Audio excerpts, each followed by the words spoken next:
Hello students, welcome to the Inspire Academics. I am Siddharth Bhaskar and today I want to discuss about classification of elements and periodicity in properties. Okay, NCERT third chapter, class 11th.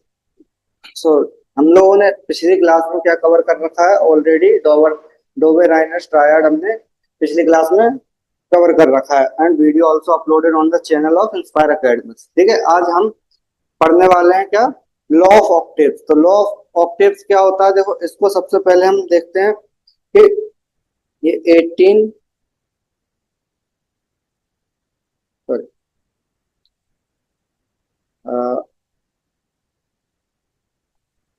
We are talking about, देखो जब हमने 63 element discover कर लिए थे, है ना, 63 elements हमने discover कर लिए थे। तो जब 63 एलिमेंट डिस्कवर करने के बाद एक साइंटिस्ट है न्यूलैंड्स, ठीक है, तो न्यूलैंड्स ने क्या किया कि इन 63 एलिमेंट्स को अरेंज करने का ट्राई किया। तो अरेंज करने का ट्राई किया on the basis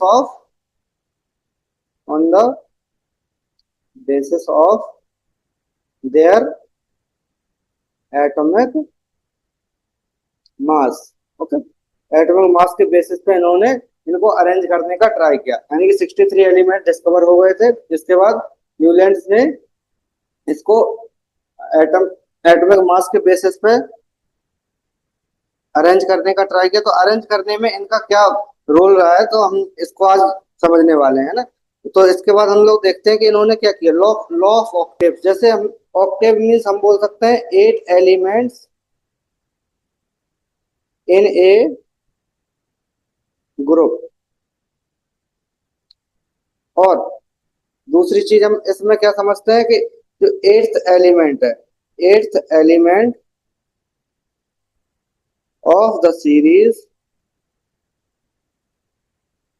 will have the same property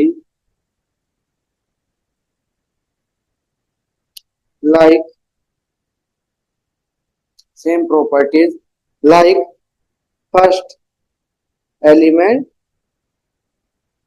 of the group। Okay, miss इन्होंने क्या बोला कि जो एट्थ एलिमेंट होगा ग्रुप का, तो एट्थ एलिमेंट ग्रुप का होगा वो फर्स्ट एलिमेंट की जो प्रॉपर्टीज होंगी उससे मैच कराएगा, है ना। जैसे हम लोगों ने एग्जांपल लिया था, उन्होंने कुछ ऑक्टेव्स भी बनाए। तो ऑक्टेव्स हम इनका देख लेते हैं, क्या ऑक्टेव्स बनाए थे इन्होंने, Newlands octaves. Okay, Newlands Octave हम सबसे पहले देखते हैं Newland octaves.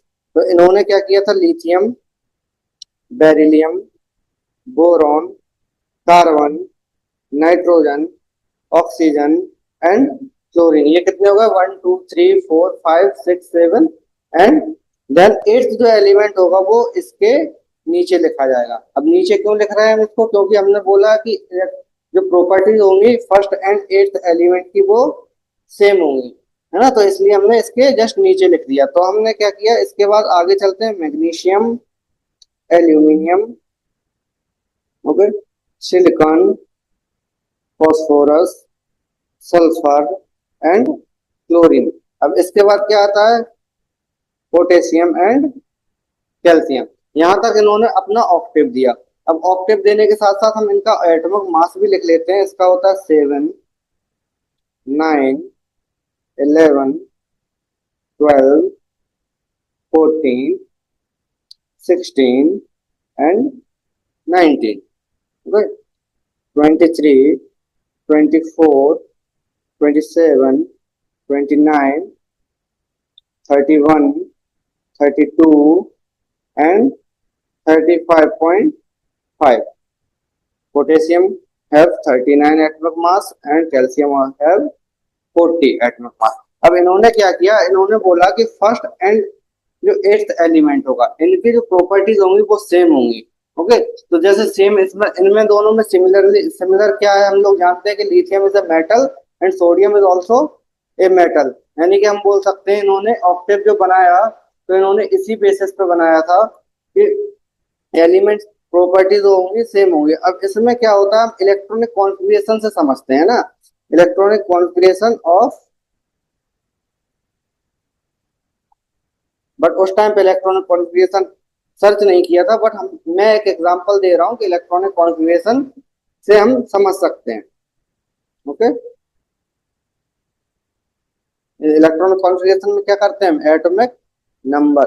Okay, atomic number किसका, यहाँ पे लिथियम का ले रहे हैं, इसमें सोडियम का ले रहे हैं। तो इसमें सोडियम का कितना होता है 11 एंड लिथियम का होता है 3। तो 1s में कितना जाएगा, 1s में 2 एंड 2s में 1, ये हो जाएगा फिल, है ना। इसके बाद इसको हम फिल करते हैं 11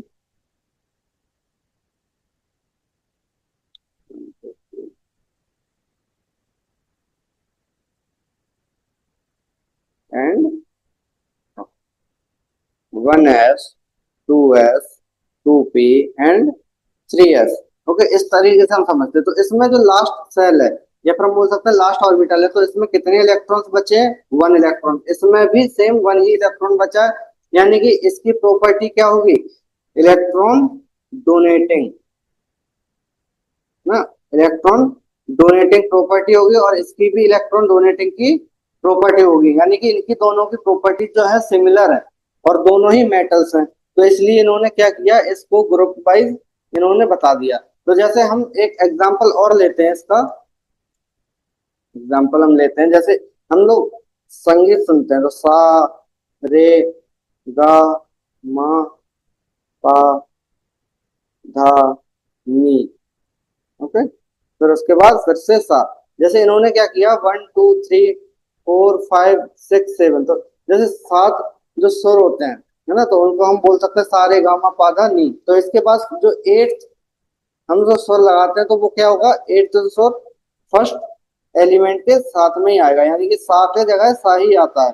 अब इसके बाद हम लोग इसका ड्रॉबैक भी समझ लेते हैं इन्होंने, कि ड्रॉबैक आया कहाँ पे, मतलब इनकी जो थ्योरी थी वो फेल कहाँ पे हुई, है ना। तो फेल ऐसा तो नहीं है कि हम लोग अभी भी यही वाला ट्रेंड फॉलो कर रहे हैं, अभी भी यही वाला ट्रेंड से हम पढ़ रहे हैं। अभी तो मॉडर्न पीरियोडिक टेबल बता सर्च कर चुके हैं ना, या फिर हम बोल सकते हैं प्रपोज हो चुकी है। तो हम बोल सकते हैं कि ये जो है इनके ड्रॉबैक्स कुछ रहे होंगे, इस वजह से इसको डिसकंटिन्यू किया गया।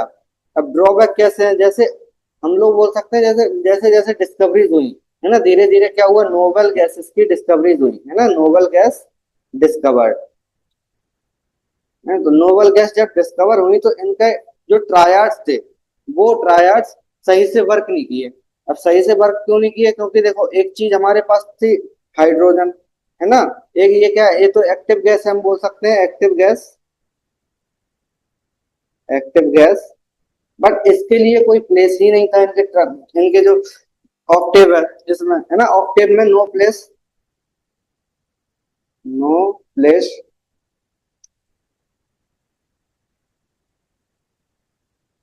No place in octave. Okay, और इसके अलावा जैसे हमने हीलियम की बात करी, हीलियम या फिर नियॉन, तो ये जो है ये क्या है, इनर्ट गैसेस, या फिर हम बोल सकते हैं नोबल गैसेस, है ना, इनर्ट गैस। अब इनके लिए भी क्या नहीं था, no place in the octaves. अब जैसे जैसे डिस्कवरी हुई, और भी एलिमेंट सर्च किए, है ना, जैसे जैसे जैसे और भी एलिमेंट सर्च किए, तो ये जो ऑक्टेव वाला रूल था ये फेल हो गया, है ना, ऑक्टेव वाला रूल फेल हो गया, क्योंकि इनके ऑक्टेव जो है वो सारी प्रॉपर्टीज को सही से डिफाइन नहीं कर पा रहे थे, है ना। तो इसलिए हमने क्या किया, इसको एक तरह से ड्रॉबैक में कंसीडर किया, और इसको हम लोगों ने न्यूलैंड्स के ऑक्टेव्स की तरह पढ़ते हैं, है ना, न्यूलैंड को न्यूलैंड्स ऑक्टेव रूल्स की तरह पढ़ते हैं, यानी कि ये सबसे पहले किसने किया था, डोवे राइनर, इन्होंने क्या दिया था, ट्रायड। ओके, इसके बाद हमने क्या देखा, न्यूलैंड्स, न्यूलैंड्स ने क्या बताया, ऑक्टेव रूल। अब in the next class we will discuss about the Mendeleev's periodic table, है ना। अभी हम यहाँ तक रखते हैं इस क्लास में, तो थैंक यू फॉर वॉचिंग।